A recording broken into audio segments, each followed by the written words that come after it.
नमस्कार। The Vijay Trivedi show में आपका बहुत बहुत स्वागत है। सत्यहिंदी.com के इस खास कार्यक्रम में हम चर्चा करेंगे कोरोना को लेकर। लेकिन उससे पहले चर्चा सत्य हिंदी की। सत्य हिंदी को मित्रों, दोस्तों, आपकी मोहब्बत, आपका प्यार और आपका स्नेह लगातार तेजी से आगे बढ़ा रहा है। हम चाहते हैं कि ये रिश्ता और इस रिश्ते की मजबूती के लिए आपसे एक रिक्वेस्ट है कि इस वीडियो के नीचे एक डिस्क्रिप्शन में लिंक है, उस लिंक को आप जरूर क्लिक करें ताकि हमारी जो सच का ये जो रिश्ता है, दोस्ती है, वो आगे बढ़े। आप समझते हैं कि इस जमाने में सच सबसे ज्यादा जरूरी है। अब चर्चा शुरू करते हैं आज के इस खास कार्यक्रम में कोरोना को लेकर। कोरोना का लॉकडाउन 3 कल से शुरू होने वाला है। 4 तारीख के लिए केंद्र सरकार ने कुछ नई गाइडलाइन शुरू की हैं। कोरोना को लेकर 2 खबर है। एक अच्छी खबर है कि लॉकडाउन को कुछ रियायतें दी गई हैं। थोड़ी सी बुरी खबर है कि उसे 15 दिन के लिए एक्सटेंड किया गया है। एमएचए ने लॉकडाउन को रियायत देने के लिए बहुत सारी अपनी गाइडलाइंस जारी की गई हैं, जिसमें देश को 3 हिस्सों में बांटा गया है। रेड जोन में, ग्रीन जोन में, ऑरेंज जोन में। रेड जोन में इस समय भी 130 जिले हैं, ऑरेंज जोन में 284 जिले हैं और ग्रीन जोन में 319 जिले हैं। लेकिन कोरोना को लेकर खबर बहुत अच्छी नहीं है। लगातार जो संक्रमित लोग हैं, पॉजिटिव जो पेशेंट्स हैं, उनकी संख्या लगातार बढ़ती जा रही है। 2000 लोग पड़े हैं इस समय। करीब करीब 33,300 से ज्यादा पॉजिटिव मरीज हैं और 9,950 लोग ठीक हुए हैं। ये एक अच्छी खबर है और 1200 से ज्यादा मौत हो गई है। एक और अच्छी खबर है कि भारत जो है लगातार लड़ाई लड़ने में तैयारी से लगा हुआ है। देश की 107 कंपनियों ने 1,87,000 पीपीई किट तैयार किए हैं, जो हम इससे पहले इंपोर्ट कर रहे थे। देश की राज्य सरकारें जो है वो लगातार अपनी अपनी तरफ से कोशिश कर रही हैं। लेकिन एक मुश्किल भी लग रही है कि लॉकडाउन शुरू करने पर जहां सभी सरकारें एक साथ थीं, आज उसे विड्रॉ करने में कुछ कुछ एक फियर साइकोसिस है, वो दिखाई दे रहा है। कोई भी पॉलिटिकल लीडर या कोई चीफ मिनिस्टर या केंद्र सरकार अभी इस पर रियायत नहीं लेना चाहती। इस प्रोग्राम में हम चर्चा कर रहे हैं। 3 बड़े विद्वान पत्रकार मेरे साथ हैं, मेरे मित्र हैं। आशुतोष हैं, सत्य हिंदी के फाउंडर एडिटर हैं। शैलेश हैं, जो बहुत सारे चैनल शुरू किए हैं, बहुत सारे अखबारों को उन्होंने देखा है और उनकी विद्वता की चर्चा बहुत तेजी से होती है। और शीतल जी हैं, जो जमाने से जमीन से पत्रकारिता करते रहे हैं और मेरे बहुत अच्छे मित्र हैं। आपको समझ आएगा कि इस कार्यक्रम में किस तरह से एक ईमानदार चर्चा परिचर्चा होती है। सबसे पहले आशुतोष, आपसे इसलिए चर्चा कर रहा हूं कि केंद्र सरकार ने 2 हफ्ते के लिए 17 मई तक के लिए लॉकडाउन को फिर से बढ़ा दिया है और कुछ रियायतें भी दी गई हैं। लेकिन आप इसके विरोधी रहते हैं रियायतों को लेकर और आपको अब भी लग रहा है कि कुछ और कड़ाई होनी चाहिए। ऐसा लगता है आपको? देखिए, मेरा अपना ये मानना यह है कि जिस तरीके से लॉकडाउन के साथ खिलवाड़ किया जा रहा है, ये ठीक बात नहीं है और उसके अपने बहुत अहम कारण हैं। पहला कारण यह है कि कोरोना नाम का जो वायरस है, इसका कहीं कोई इलाज नहीं है। तो जब तक इसका इलाज नहीं है, तब तक इसके फैलने की संभावना या आशंका हमेशा बनी रहेगी। तो उसके मद्देनजर हमको देखना पड़ेगा और उस कोरोना को रोकने का, फैलने से रोकने के लिए सिर्फ एकमात्र रास्ता है लॉकडाउन या क्वारंटाइन। दूसरा कोई रास्ता है नहीं। पहली बात तो ये। तो जब आप पूरे देश को ग्रीन जोन में, रेड जोन में और ऑरेंज जोन में जब आप बांट देते हैं, तो इस बात की गारंटी कौन लेगा कि ग्रीन जोन कल रेड जोन में नहीं बदलेगा और रेड जोन कल ऑरेंज जोन में नहीं बदलेगा। मैं एक छोटा सा उदाहरण देना चाहता हूं आगरा का।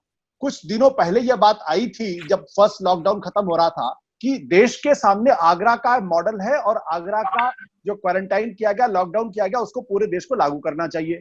और कुछ दिनों के बाद ही वहां से खबर आएगी कि वहां के जो मेयर साहब है, उन्होंने वहां के मुख्यमंत्री से कहा कि अब आप ही हमको बचा सकते हैं, क्योंकि आगरा जो है वुहान बनने वाला है। तो एक टोटली ग्रीन जोन जो है वो पूरी तरीके से रेड जोन में कन्वर्ट हो गया है। भीलवाड़ा का उदाहरण भी आपके सामने है। भीलवाड़ा में सब कुछ ठीक ठाक था। जयपुर में आपने देखा किस तरीके से पूरा वहां पे रेड जोन पूरी तरीके से कन्वर्ट हो गया है।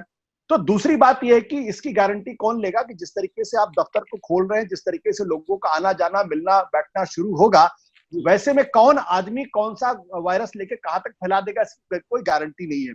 तीसरी बात यह कि भारत के बारे में कहा जा रहा है कि जो 60 से 70% जो इसके लक्षण है कोरोना के, वो एसिम्प्टोमेटिक है, यानी लोगों के अंदर कोरोना के लक्षण दिखाई नहीं पड़ते और अचानक वो पॉजिटिव नजर आ जाते हैं।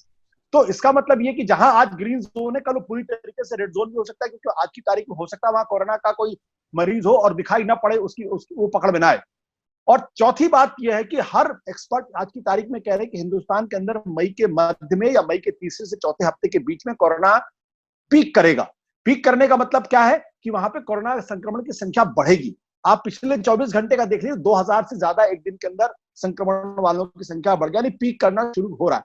तो वैसे में अगर आप ढिलाई बरत रहे हैं या अगर आप छूट दे रहे हैं तो कोई बहुत समझदारी का काम मुझे लगता नहीं।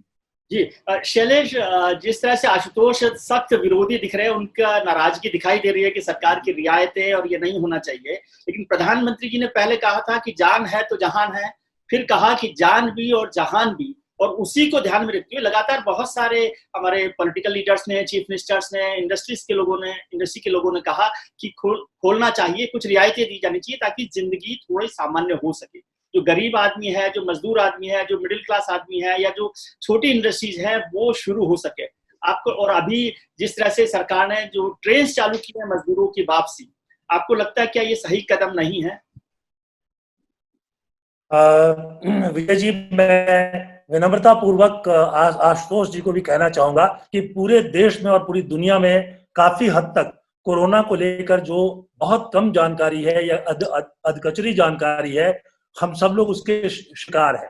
दरअसल लॉकडाउन की जरूरत ही नहीं है। लॉकडाउन पूरी तरह से खत्म कर दिया जाना चाहिए, और ये एक तरह से लोगों के साथ साजिश है। कोरोना जो है, उस बीमारी से 95% लोगों को कोई जान का खतरा है ही नहीं। ये पूरी दुनिया मान चुकी है। जिन लोगों को ये बीमारी होगी, उनमें से 95% को अस्पताल जाने की जरूरत नहीं है। वो घर में, जैसे हमारे यहाँ चेचक हो जाता है, वायरल फीवर हो जाता है, उस तरह से वो ठीक हो सकते हैं। पिछले 10 दिनों में मैंने बहुत सारे विशेषज्ञों से बात की, उन लोगों से, उन डॉक्टरों से बात की जिन्होंने घर पे रह करके और अपने आप को ठीक कर लिया। इसमें कोई अलग से इलाज नहीं होता।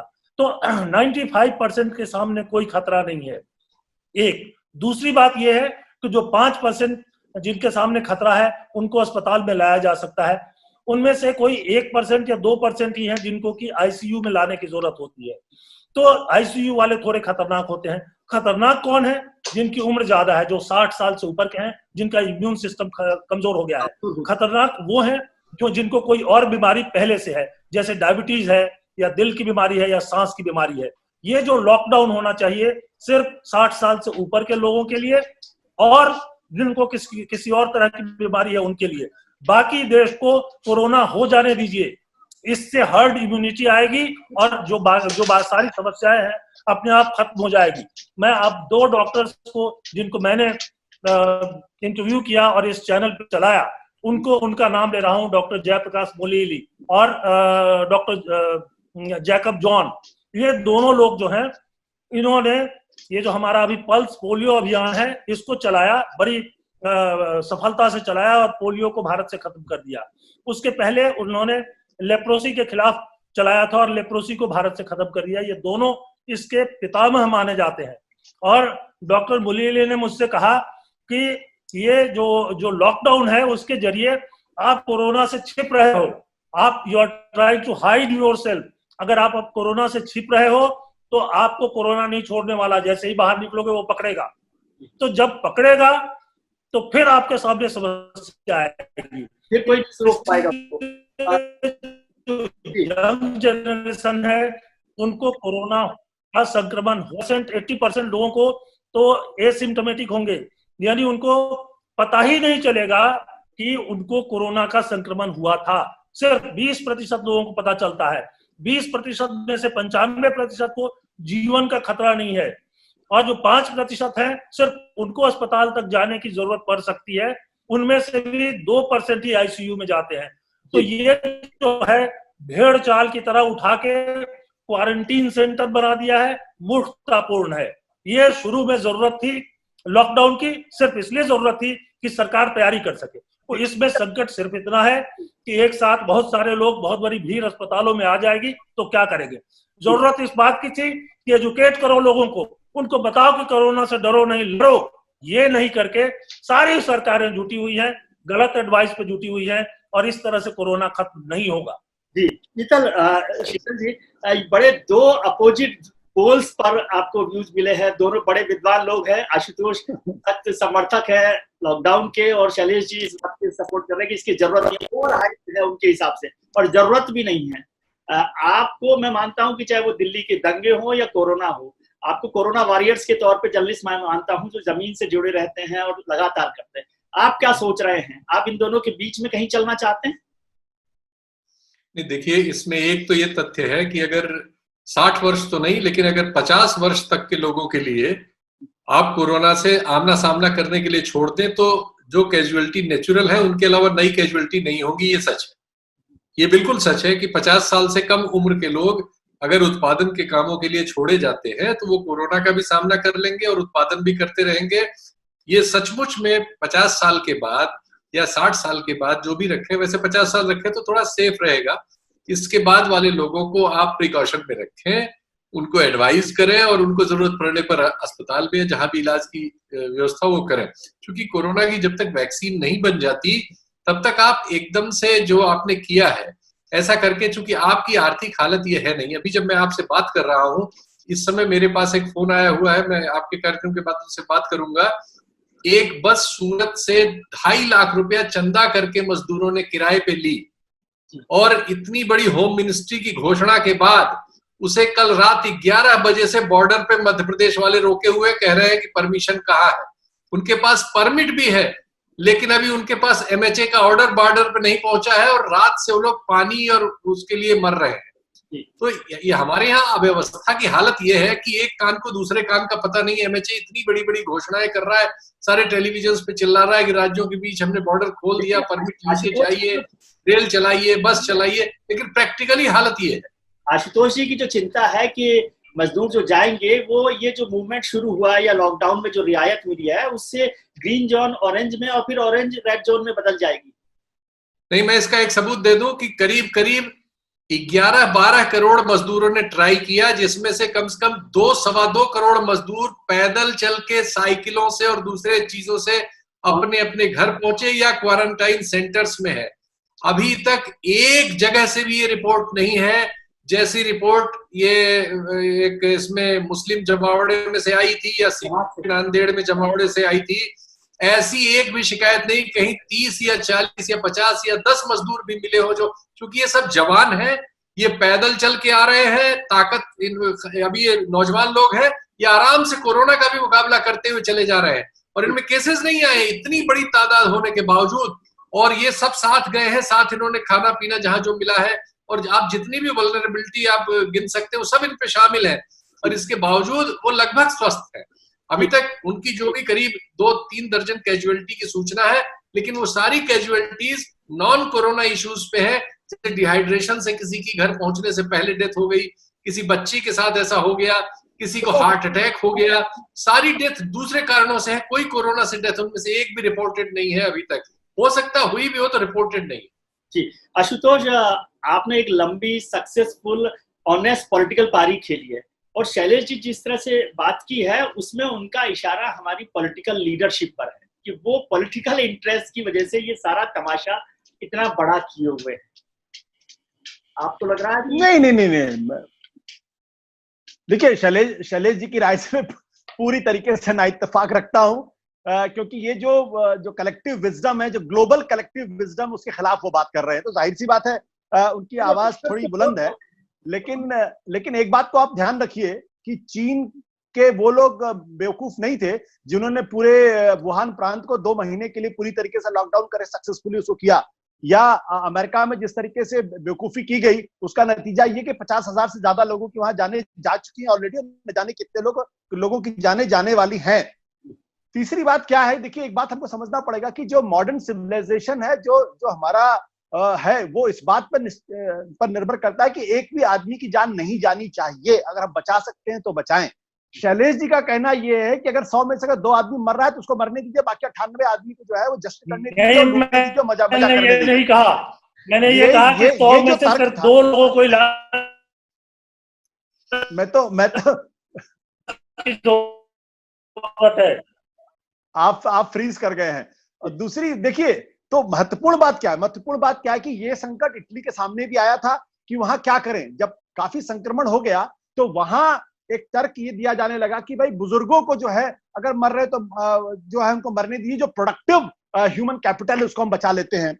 अब अभी शीतल जी ने भी एक बात कही, मैं आपको बता दूं कि जो ताजा आंकड़े जो गवर्नमेंट ऑफ इंडिया ने दिए उसके मुताबिक 50% लोग जिनकी मृत्यु हुई है कोरोना से हिंदुस्तान में, वो 60 साल से कम उम्र के हैं, और जो 70 साल से ज्यादा उम्र के हैं उनका आंकड़ा 9.2% है।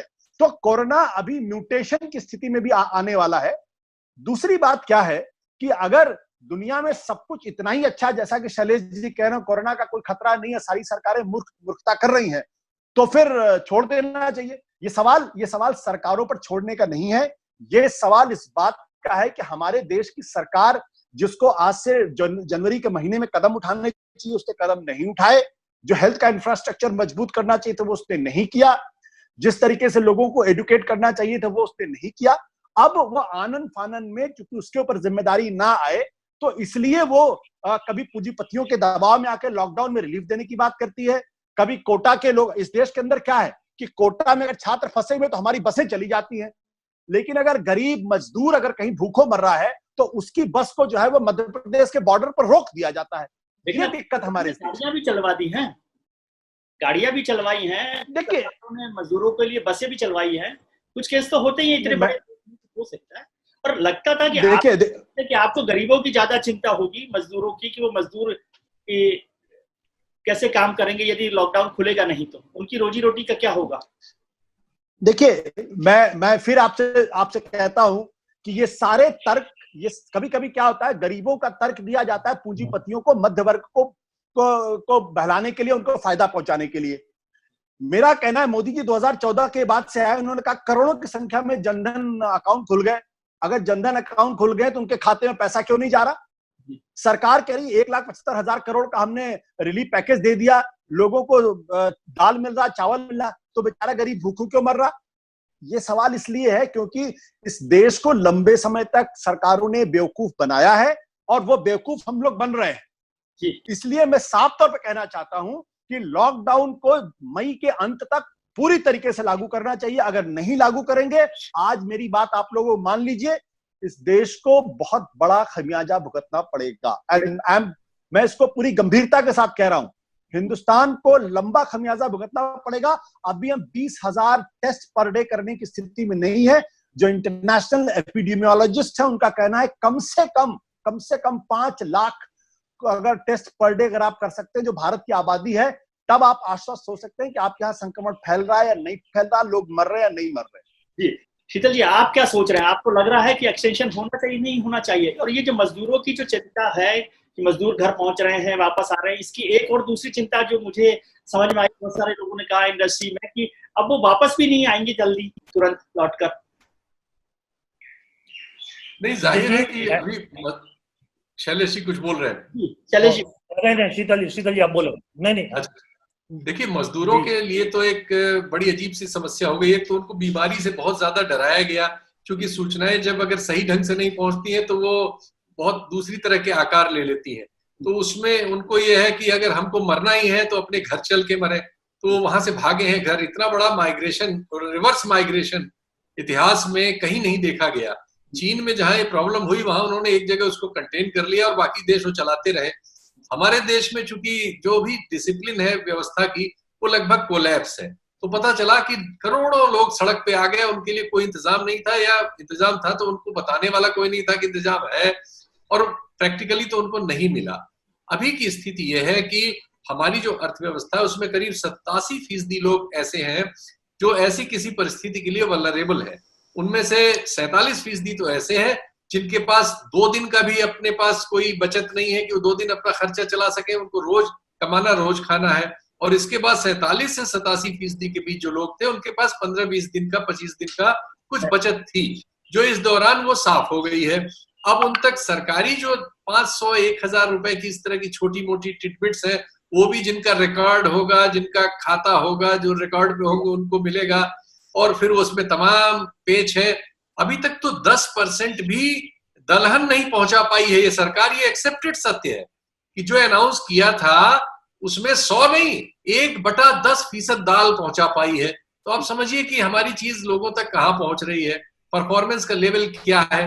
एमएचए घोषणा करता है और बॉर्डर पे बेचारे अपना चंदा करके मजदूर कर्जा लेके 2.25 लाख रुपए उन्होंने पे किया है बस को, ये मुझे फोन पे बताया, और वो बस आके खड़ी हुई है बॉर्डर पे कल रात से, पानी नहीं सुनकर उनको करेगी मदद, मुझे लगता है। शैलेश जी, आप अब भी इस बात पर सहमत हैं कि नहीं होना चाहिए?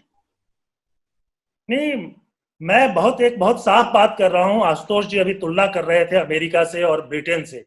एक बात समझ लीजिए, ये बहुत एस्टेब्लिश फैक्ट है, और मैं लगातार पिछले 10 दिनों से डॉक्टरों से और स्पेशलिस्ट से बात करता रहा हूं कि जो ट्रॉपिकल कंट्रीज हैं, जो गर्म देश हैं, वहां पर वायरल जो इन्फेक्शन होता है उसका इम्पैक्ट कम होता है, और जो कोल्ड है, ठंडे देश हैं, वहां पर जो बैक्टीरिया है उसका इम्पैक्ट कम होता है। तो भारत में ही नहीं, पाकिस्तान में क्या भारत से बहुत ज्यादा वहां अफरा तफरी ब्रिटेन की तरह मची हुई है? बांग्लादेश में क्या स्थिति है? पाकिस्तान तो अपनी मस्जिदों को बंद नहीं कर पाया। उसके बाद नेपाल की क्या स्थिति है? श्रीलंका की क्या स्थिति है? ये सब सेफ देश हैं। भारत में 65% आबादी 35 साल तक के लोगों की है, कोई खतरा नहीं है। लोगों को एजुकेट करने की जरूरत है कि कोरोना से मौत नहीं होगी। जो खतरे में है वो थोड़े से लोग हैं। जो अमेरिका की बात और यूरोप की बात करते हैं, यूरोप में जो फ्लू है उससे हर साल 5 लाख लोग मरते हैं, 5 लाख। तो ये फ्लू जो है वो भी वायरल है।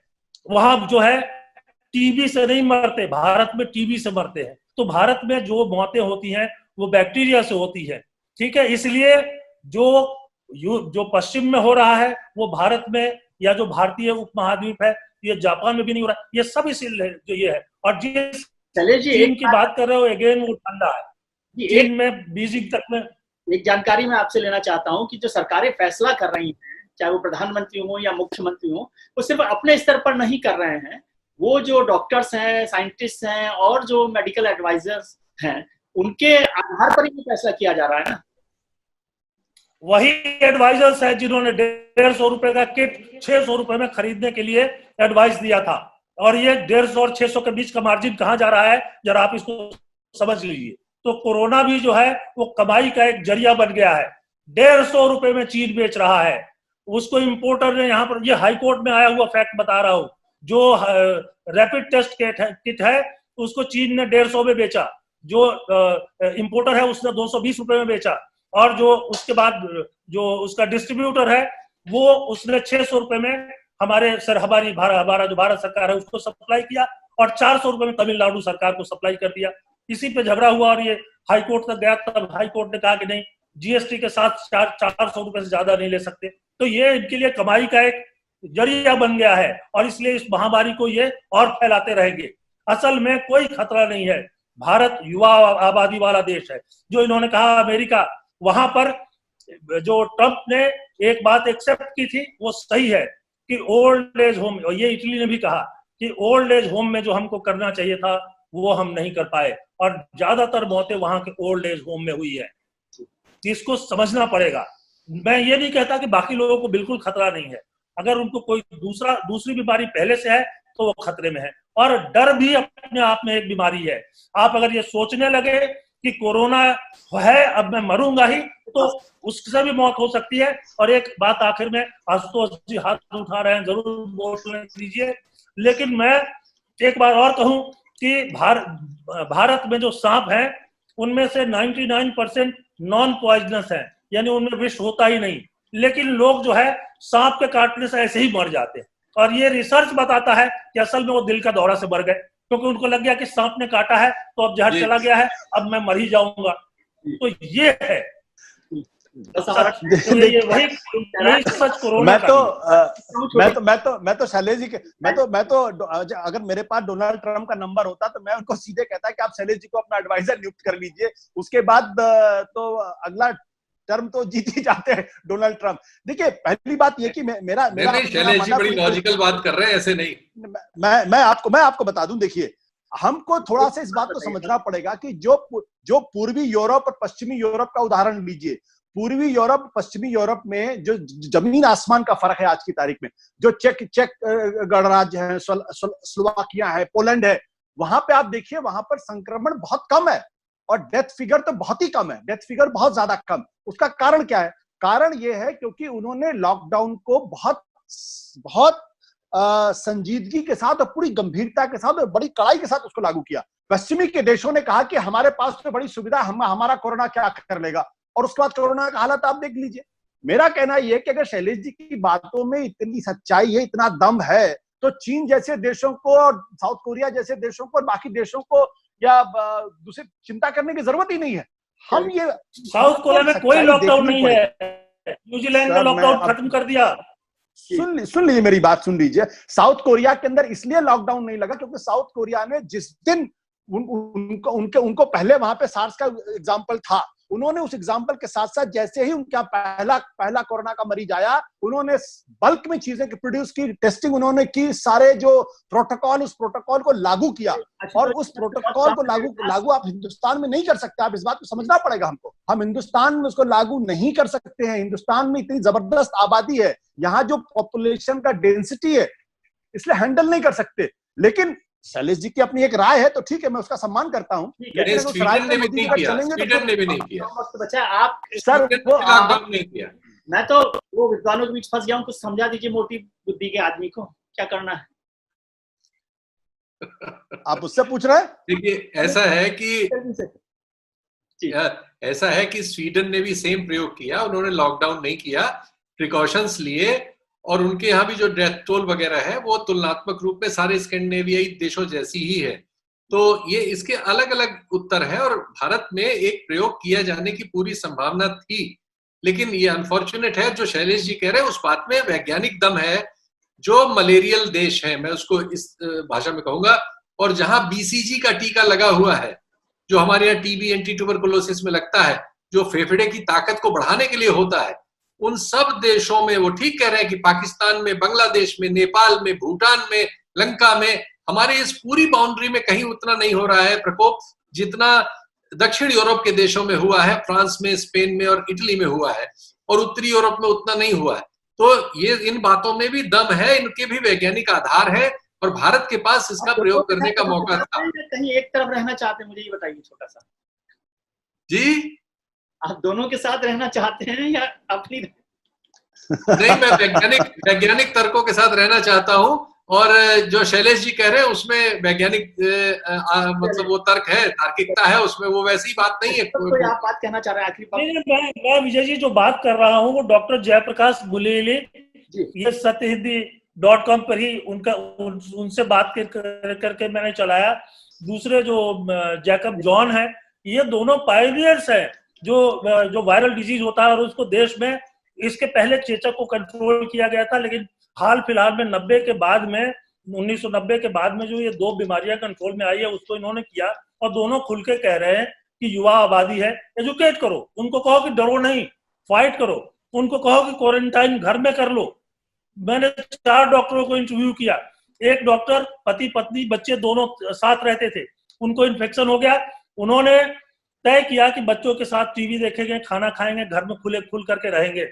और ये कहा, मुझसे बातचीत में भी उन्होंने कहा कि हमने ये तय किया था कि बच्चों को भी अगर इन्फेक्शन होता है तो हो जाए, क्योंकि ये सबसे ज्यादा सेफ है। बच्चा एक बच्चे की उम्र 11, एक की 16 साल की, दोनों बच्चों को उनका कहना है कि या तो नहीं हुआ या एसिम्प्टोमेटिक था, वो जो है ये हुआ, पत्नी को नहीं हुआ। तो इसलिए इस कोरोना का डर पैदा करके ये राहत के नाम पे कमाई हो रही है, टेस्ट किट के नाम पे कमाई हो रही है, पीपीई किट के नाम पे कमाई हो रही है, और लोग जो है बैठे हुए हैं, सबको घर में बंद कर दिया है। अरे मैं तो कह रहा हूँ, मैं तो 60 साल से ऊपर का हूँ, मुझे तो आप लगते नहीं है। लॉकडाउन होगा तो 60 के ऊपर का होगा तो आप लगते नहीं, लेकिन जो बिल्कुल टाइम नहीं है, मुझे आधा मिनट में आप बात समझा दीजिए। जीने तो उसको, आप लूट वाले लोगों के साथ चलना चाहते हैं? शैलेश जी के मुताबिक नहीं, ये बिल्कुल है कि भारत को प्रयोग करना चाहिए था। ये अनफॉर्चुनेट है कि नहीं किया, और इससे हमारे लोगों को उससे ज्यादा तकलीफ हुई जितना शायद इसका बुखार हम लेके उतर जाते उतनी न होती। और हमें अभी इनके माइग्रेंट लेबर्स की कैजुअलिटी के डाटा नहीं मिले हैं, नहीं तो पता लगेगा कि कितने लोगों को हमने इस चक्कर में मार दिया। आशुतोष, आखिरी बात आपसे, आप लूट के लोगों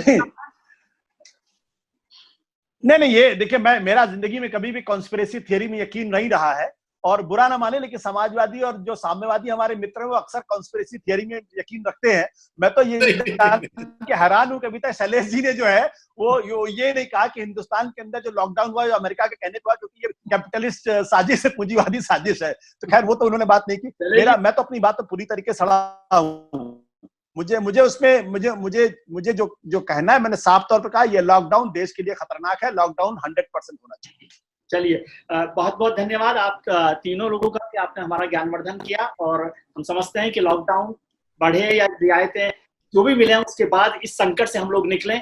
आप लोगों ने हमारे लिए वक्त निकाला, इसके लिए बहुत बहुत शुक्रिया। आप स्वस्थ रहिए, खुश रहिए, अपना ध्यान रखिए और उनका ध्यान रखिए जो आपका ध्यान रखते हैं। वैसे मैं कहता हूँ इन दिनों आप उनका भी ध्यान रखिए जो शायद आपका ध्यान नहीं रखते हो। खुश रहिए, खुश रखिए और सत्यहिंदी.com देखते रहिए। शुक्रिया। सत्य हिंदी के और वीडियोस को देखने के लिए हमारे YouTube चैनल को सब्सक्राइब करें